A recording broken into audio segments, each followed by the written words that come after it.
So if I was going to describe what the show Hiccup was, do you know, I think it's a show about a motley crew who gather together to answer that age-old question. How on earth do you get rid of the hiccups? Emu. Where do I start?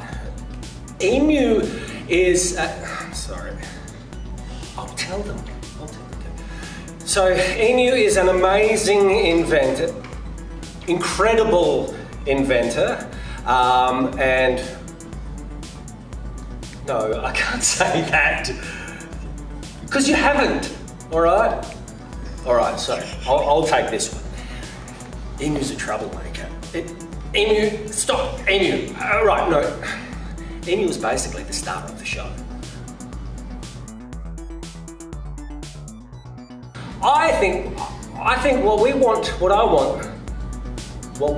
the audience to get out of this is a whole lot of fun. Would you say fun? And also, I want the audience to want to go camping at the end of this and make some friends with some good animals.